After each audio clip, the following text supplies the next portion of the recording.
Hello students, Mehta college के digital platform पर आपका स्वागत है। अपने सर्किट एनालिसिस में नेटवर्क थ्योरम चल रही थी। नेटवर्क थ्योरम सातों की सातों कंप्लीट हो गई थी। नेटवर्क थ्योरम थी आपकी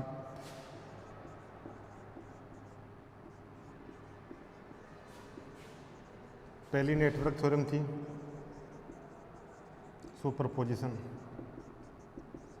superposition theorem.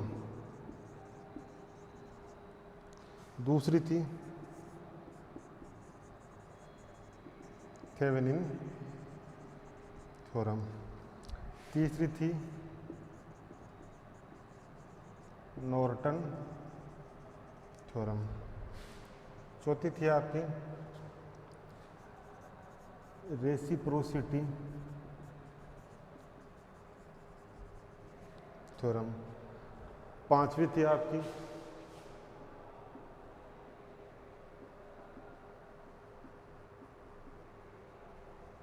Maximum power transfer theorem. छठवीं थी आपकी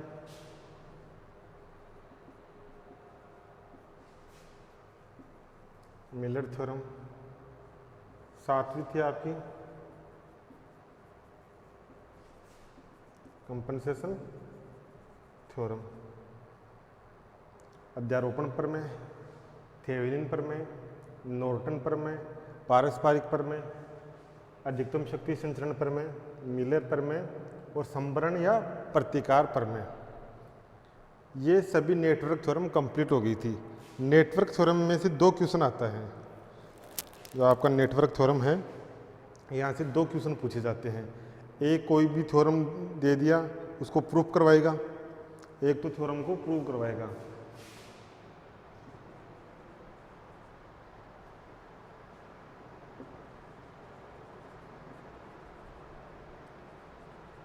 थ्योरम को प्रूव करवाएगा, एक से प्रूव और एक थ्योरम को न्यूमेरिकल। एक थ्योरम का न्यूमेरिकल आएगा, एक थ्योरम को प्रूफ करवाएगा।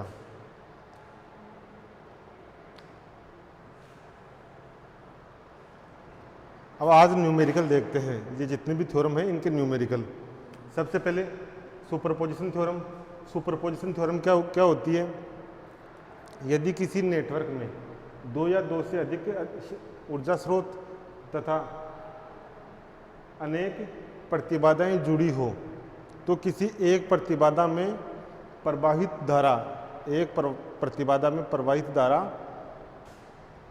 सभी स्रोतों से उत्पन्न धारा का बीजगणितीय योग होता है। सभी स्रोतों से उत्पन्न धारा का बीजगणितीय योग होता है। यह आपकी सुपरपोजिशन थ्योरम थी। थेवेनिन थ्योरम क्या थी? एक रैखिक प्रतिबाधाओं का एक जाल था। रैखिक प्रतिबाधाओं व विद्युत स्रोतों का कोई जाल था। उस जाल को विद्युत स्रोत, तुल्य विद्युत स्रोत ई इक्विवेलेंट तथा उसके श्रेणी क्रम में जुड़ी तुल्य प्रतिबाधा जेड इक्विवेलेंट से प्रतिस्थापित कर दिया गया था। किसी स्रोत को, कॉम्प्लेक्स स्रोत को ई इक्विवेलेंट तथा जेड इक्विवेलेंट जो उसके श्रेणी क्रम में जुड़ा हुआ है, उसे प्रतिस्थापित कर दिया गया था। थेवेनिन में ये थेवेनिन हो गया। नॉर्टन में विद्युत स्रोत को धारा स्रोत से प्रतिस्थापित किया गया था। विद्युत स्रोत को धारा स्रोत से तथा प्रतिबाधाओं को तुल्य प्रतिबाधा से, जेड इक्विवेलेंट से, जो धारा स्रोत के समांतर क्रम में जुड़ी हुई थी। रेसिप्रोसिटी, दो लूप थे। पहले लूप में विद्युत स्रोत था, उसके कारण दूसरे लूप में आई धारा प्रवाहित हो रही थी। अब उस विद्युत स्रोत को चेंज कर दिया था, विद्युत स्रोत दूसरे लूप में चला गया, तो पहले लूप में जो धारा प्रवाहित होगी वो पहले वाली धारा के बराबर होगी। मैक्सिमम पावर ट्रांसफर, इसमें लोड प्रतिबाधा व तुल्य प्रतिबाधा संयुग्मी होनी चाहिए। संयुग्मी होगी तो लोड प्रतिबाधा को अधिकतम शक्ति संचरित होगी। मिलर थ्योरम, इनपुट आउटपुट के बीच में जेड प्रतिबाधा थी, उस जेड प्रतिबाधा का मान निवेशी प्रतिबाधा Z1 माइनस ए व आउटपुट प्रतिबाधा आउटपुट इम्पीडेंस ZA-1 के बराबर था। कंपनसेशन थ्योरम में कोई नेटवर्क है, उस नेटवर्क में कोई इम्पीडेंस है, उस इम्पीडेंस को एक नए वोल्टा स्रोत से प्रतिस्थापित किया जाता था। प्रतिबाधा को एक नए वोल्टा स्रोत से प्रतिस्थापित किया जाता था। आज इनके न्यूमेरिकल देखते हैं। तो पहला न्यूमेरिकल लिखो, मैक्सिमम पावर ट्रांसफर थ्योरम का है। पहला न्यूमेरिकल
डायग्राम बनाओ, क्वेश्चन लिखो।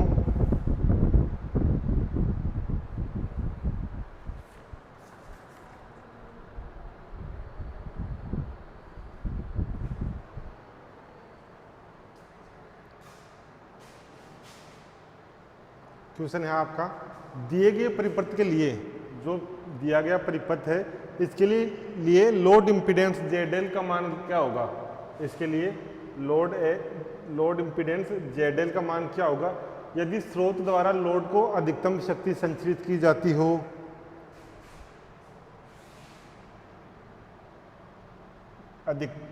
लोड ZL को अधिकतम शक्ति संचरित की जाती हो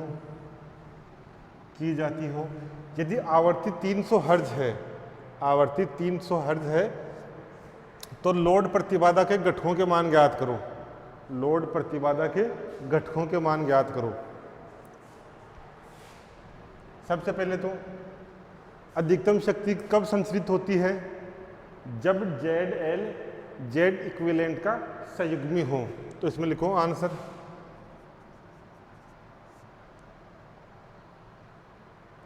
लोड प्रतिबाधा में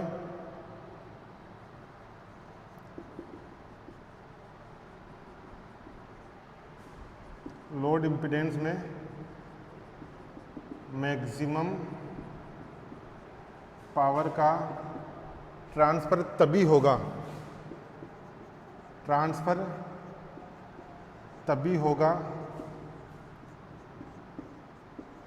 जब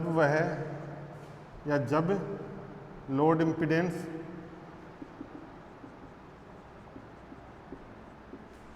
ZL Z इक्विवेलेंट का संयुग्मी हो, Z इक्विवेलेंट का कॉन्जुगेट हो। ट्रांसफर तभी होगा जब load impedance ZL Z equivalent का कॉन्जुगेट हो। कॉन्जुगेट कब होगा? कॉन्जुगेट में क्या होगा? जैसे Z इक्विवेलेंट आपका R प्लस J ओमेगा है, तो ZL का मान होना चाहिए R minus J omega, minus आना चाहिए। तो ZL का मान कितना हो गया? अतः ZL का मान ZL बराबर कितना हो जाएगा? 120 माइनस 50J, ये आ गया ZL का मान। ZL का मान आ गया, ZL का मान आ गया 120 माइनस ZL आ गया 120 माइनस 50J, 120 माइनस 50J।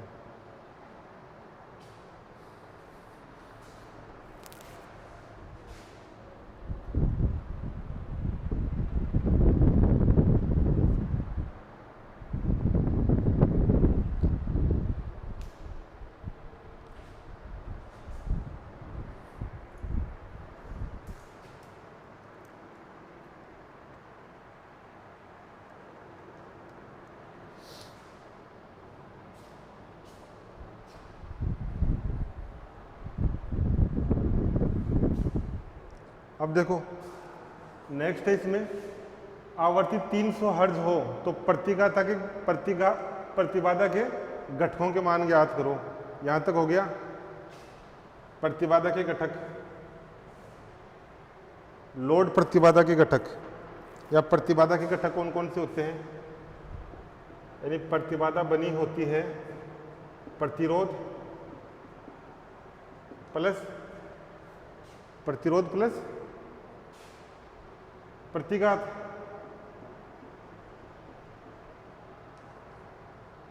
प्रतिबाधा प्रतिरोध प्लस प्रतिघात से बनी होती है।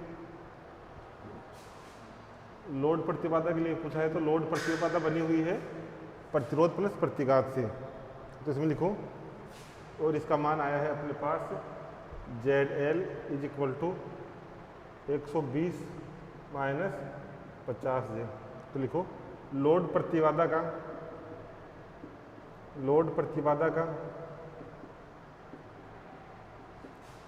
प्रतिरोध घटक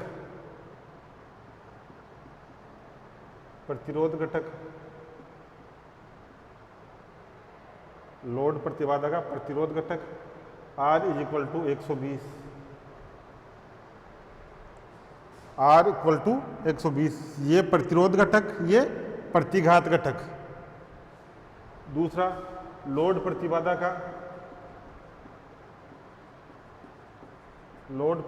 का प्रतिघात, लोड प्रतिबाधा का प्रतिघात घटक कितना है? प्रतिघात घटक XC माइनस 50 ओम।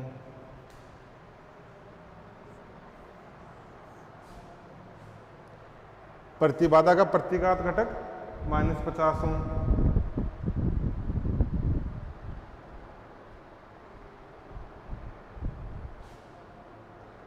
अब XC कितना होता है?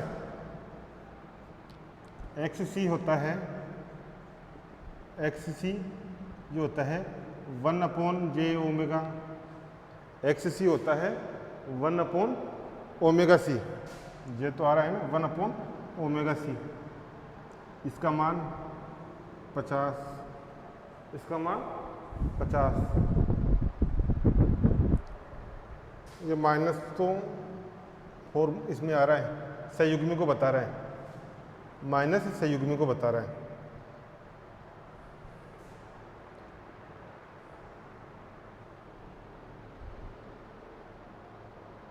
तो C का मान कितना आ गया?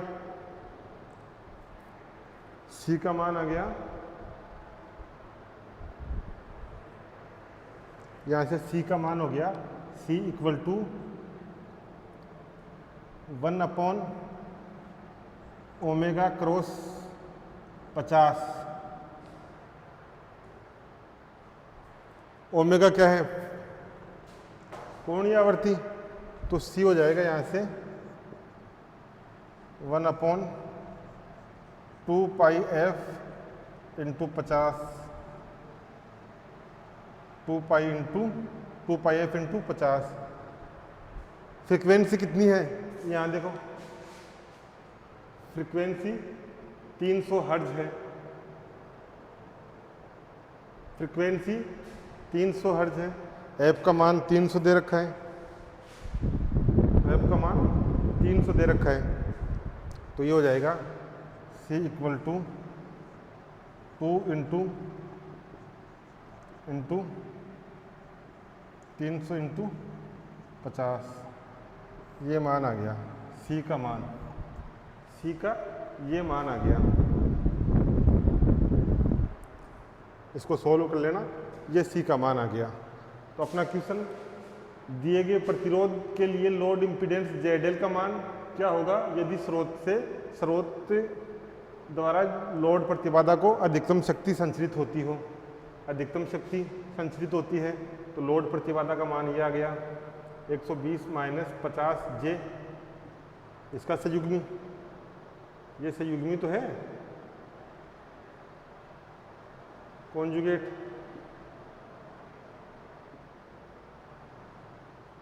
संयुग्मी। आगे, यदि आवर्ती 300 हर्ट्ज हो, आवर्ती 300 हर्ट्ज हो तो लोड प्रतिबाधा के घटकों के मान ज्ञात कीजिए।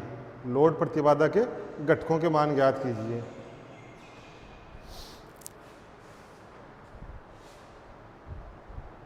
ये पूछा 2008 में, 9 में, 13 में और 15 में पूछा गया क्वेश्चन है।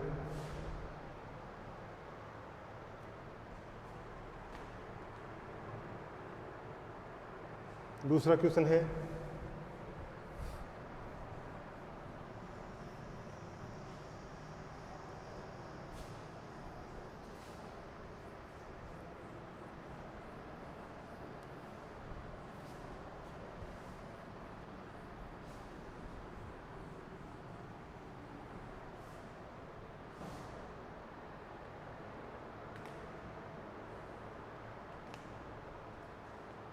दूसरा क्वेश्चन है आपका,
क्वेश्चन है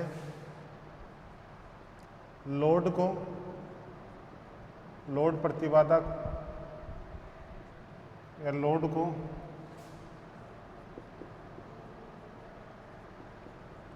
अधिकतम शक्ति संचरित करने के लिए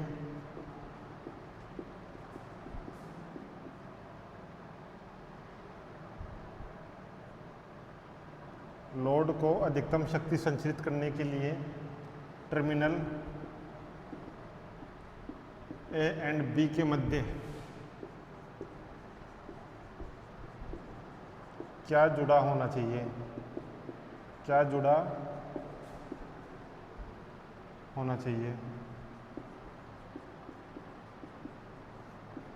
बहुत सारी कंपटीशन एग्जामों में पूछा गया क्वेश्चन है। लोड को अधिकतम शक्ति संचरण के लिए या लोड को अधिकतम शक्ति संचरित करने के लिए टर्मिनल ए व बी के मध्य क्या जुड़ा होना चाहिए। टर्मिनल ए व बी के मध्य क्या जुड़ा होना चाहिए, बताओ।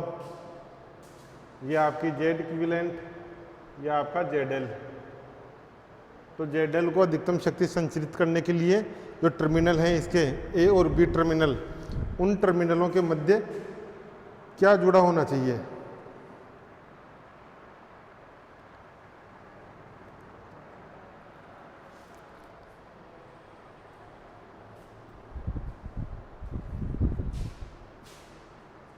आंसर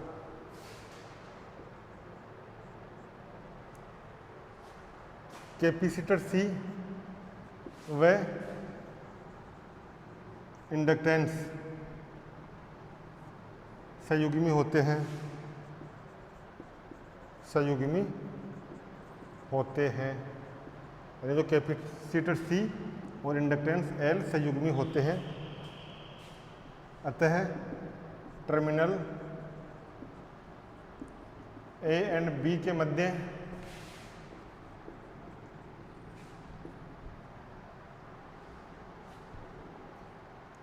प्रेरकत्व इंडक्टेंस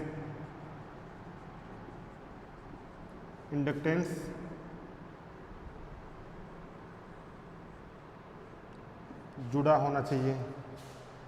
इंडक्टेंस जुड़ा होना चाहिए। कैपेसिटर और इंडक्टेंस कॉन्जुगेट होते हैं। यदि जेड इक्विवेलेंट में कैपेसिटेंस जुड़ा हुआ है तो लोड इम्पीडेंस में इंडक्टेंस जुड़ा होना चाहिए। लोड इम्पीडेंस में इंडक्टेंस जुड़ा होना चाहिए। यदि इंडक्टेंस जुड़ा हुआ है तो अब लोड प्रतिबाधा जेडएल को मैक्सिमम पावर ट्रांसफर होगी। देखो यहाँ भी आर है, यहाँ भी आर है। कैपेसिटर और इंडक्टेंस कॉन्जुगेट होते हैं तो स्रोत ई से जेडएल को अधिकतम शक्ति संचरित होगी। नेक्स्ट क्वेश्चन लिखो, लिख लो इसको।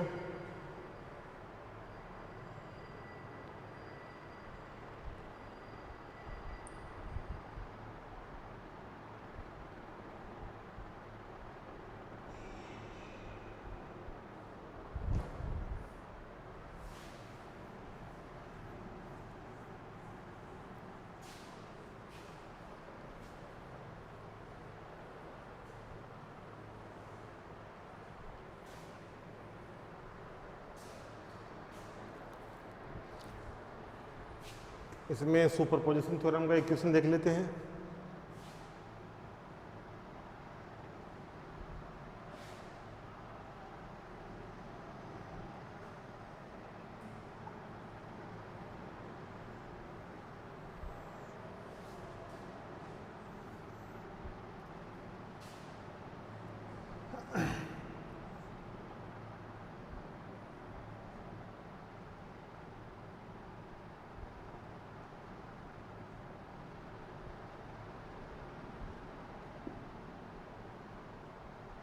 छः एम्पियर की करंट है,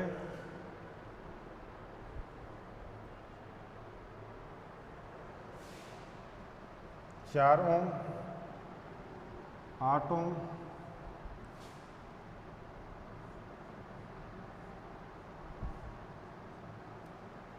ये है आपका 12 वोल्ट और ये है आपका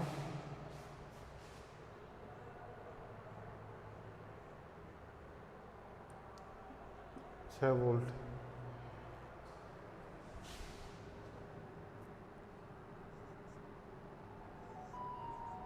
चार ओम से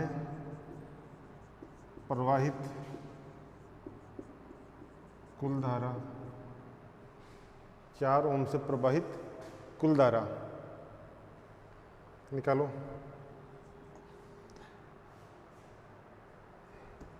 using superposition theorem, using superposition theorem, superposition theorem का उपयोग करके निकालो।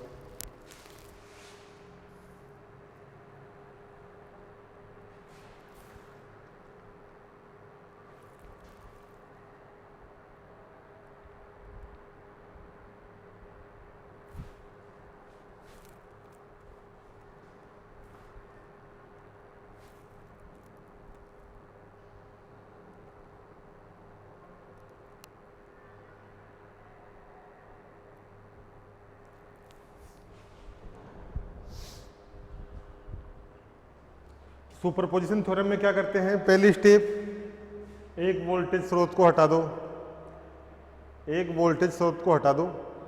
तो सबसे पहले स्टेप फर्स्ट यहाँ करते हैं, स्टेप फर्स्ट में 6 वोल्ट को हटा दिया, इस वाले को हटा दिया, तो अपने पास आ गया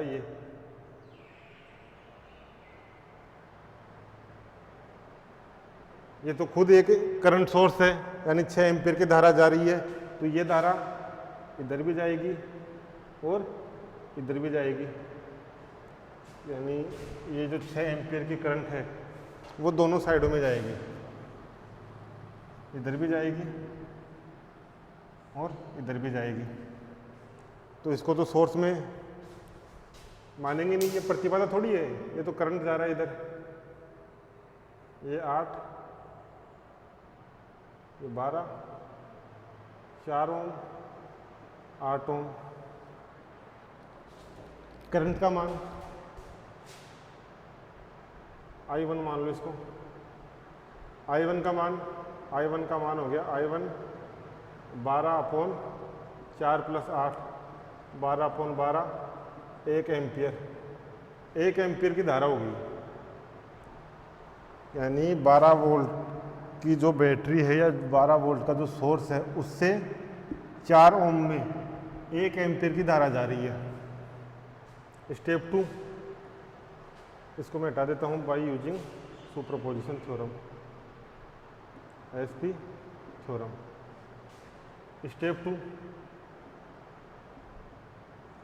स्टेप 2 में जो दूसरा वोल्टेज सोर्स है उसको हटा दो, पहले 6 वोल्ट को हटाया था, अब 12 वोल्ट को हटाएंगे।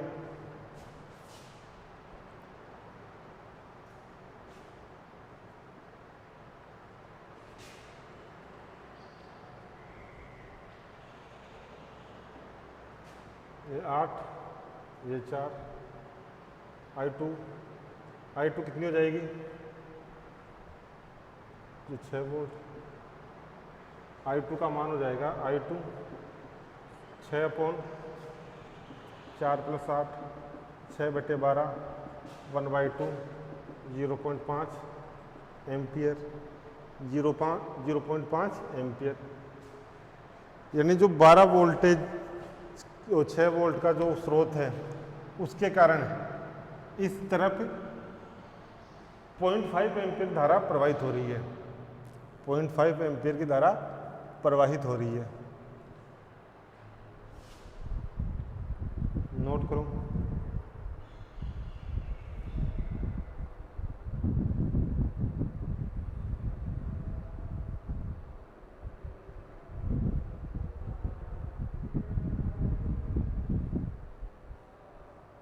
अब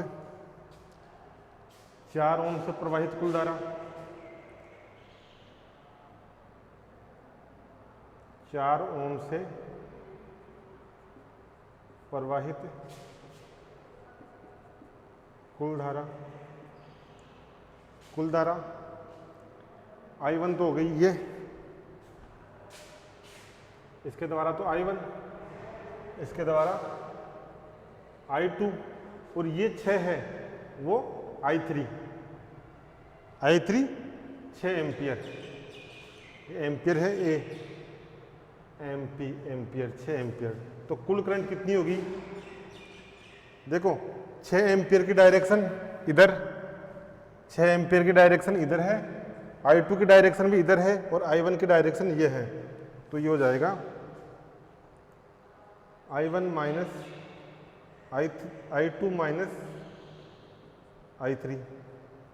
तो ये हो गया आपका I1 का मान 1 माइनस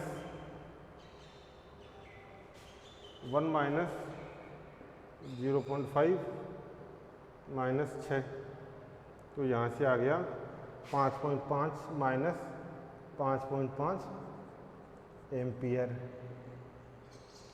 माइनस चिन्ह क्या बता रहा है, माइनस चिन्ह बता रहा है कि I2 की डायरेक्शन 12 वोल्ट की तरफ होगी, माइनस बता रहा है, तो माइनस डायरेक्शन अपोजिट होगी। अपन ने जो डायरेक्शन मानी है उसके अपोजिट डायरेक्शन होगी। अपन ने जो डायरेक्शन मानी है उसके अपोजिट डायरेक्शन होगी। नोट करो।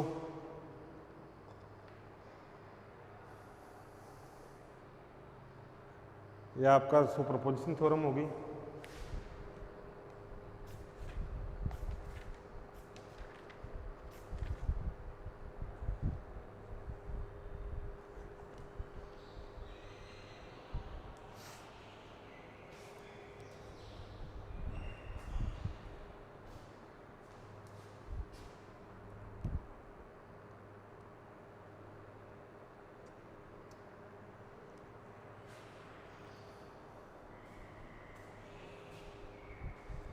इसके बाद एक क्वेश्चन और करो। ये सुपरपोजिशन हो गया, थेवेनिन से करो।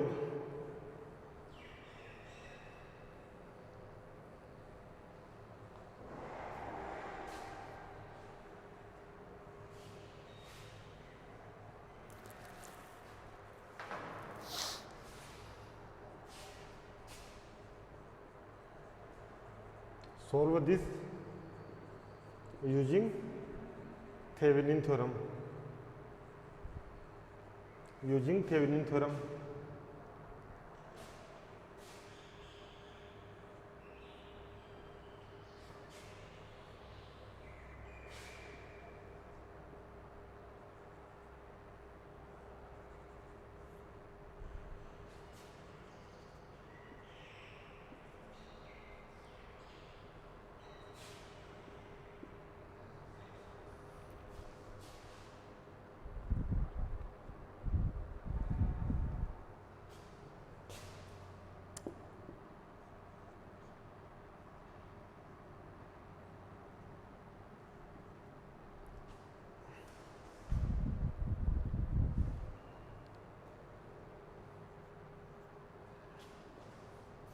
सबसे पहले जो आपका थेवेनिन सर्किट होता है, सॉरी जो नेटवर्क थ्योरम, जो नेटवर्क होता है यानी जो सर्किट होता है उसको थेवेनिन नेटवर्क में चेंज करते हैं।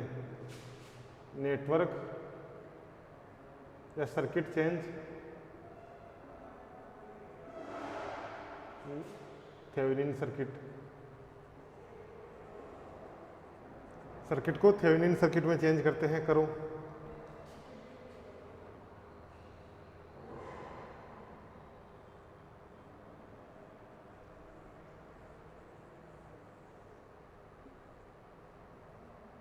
ये ZL, Z equivalent, equivalent plus minus, ये टर्मिनल A B। सबसे पहले अपन को क्या ज्ञात करना है, जो 7 ओम का प्रतिरोध है उसमें जो करंट फ्लो हो रही है, IL का मान ज्ञात करना है।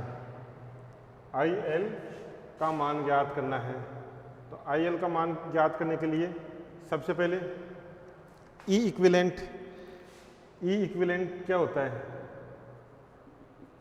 E Z3 Z1 plus Z3।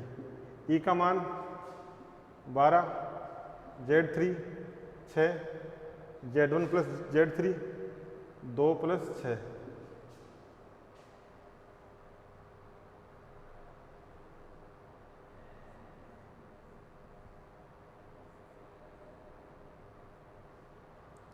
Z equivalent E equivalent क्या होता है? इस 7 ओम को हटाने पर टर्मिनल A व B के बीच में वोल्टेज, 7 ओम को हटाने के बाद टर्मिनल A और B के बीच में वोल्टेज, ये E इक्विवेलेंट। Z इक्विवेलेंट क्या होता है? 7 ओम को हटाने के बाद A और B के बीच में तुल्य प्रतिबाधा, तो ये हो जाएगी आपकी, ये होती है Z2 प्लस Z1 Z3 और Z1 प्लस Z3, ये हो जाएगी Z2 7 प्लस 2 इंटू 6 और 2 प्लस 6, तो ये हो गया 7 प्लस 12/8।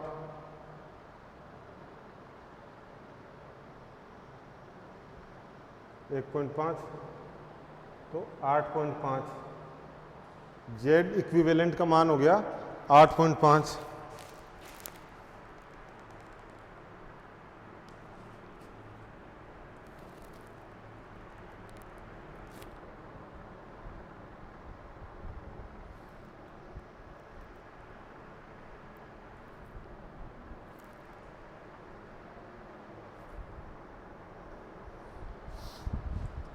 और ई इक्विवेलेंट का मान हो गया 12/8 यानी 1.5।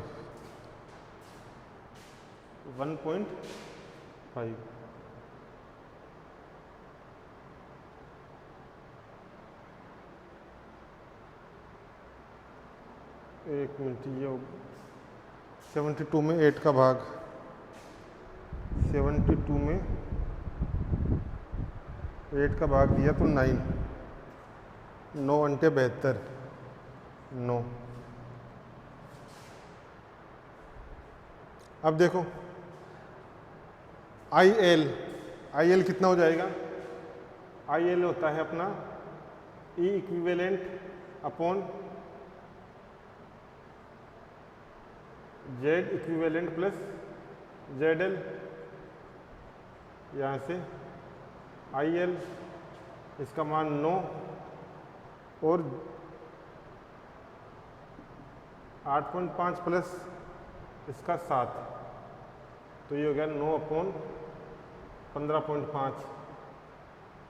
आई एल का मान आ गया 9/15.5 एम्पियर। ये आई एल का मान हो गया।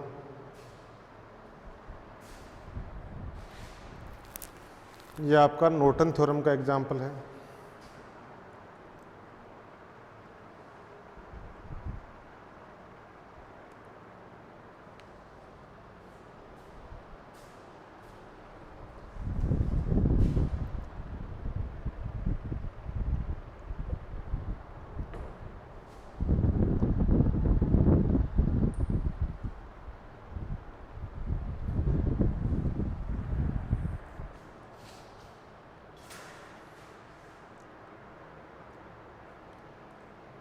यानी नॉर्टन थ्योरम और थेवेनिन थ्योरम में, ये नॉर्टन थ्योरम का था, थेवेनिन थ्योरम, सो ये थेवेनिन का था, नॉर्टन भी ऐसे सोल्व होगी।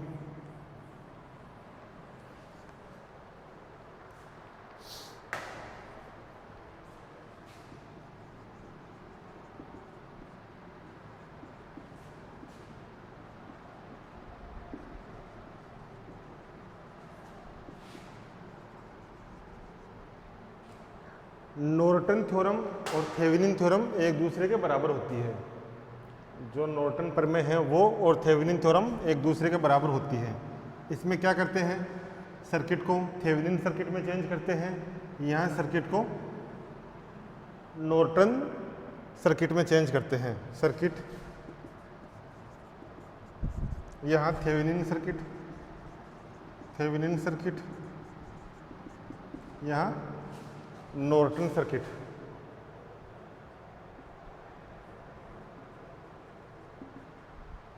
यहाँ विद्युत स्रोत को ई इक्विवेलेंट में, विद्युत स्रोत को ई इक्विवेलेंट में, यहाँ धारा स्रोत, तुल्य धारा स्रोत आई इक्विवेलेंट में चेंज करते हैं। जेड इक्विवेलेंट सीरीज में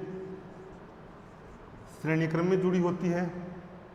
जो जेड इक्विवेलेंट है वो ई इक्विवेलेंट के सीरीज में, यहाँ जेड इक्विवेलेंट है वो आई इक्विवेलेंट के पैरेलल में जुड़ी होती है। ये याद रखना, पहले जो भी सर्किट दिया हुआ आएगा उसको थेवेनिन सर्किट या नॉर्टन सर्किट में चेंज करेंगे और इसको सोल्व करेंगे। जो बाकी की थ्योरम है उनके एग्जाम्पल जो बच रहे हैं उनको नेक्स्ट क्लास में देखेंगे।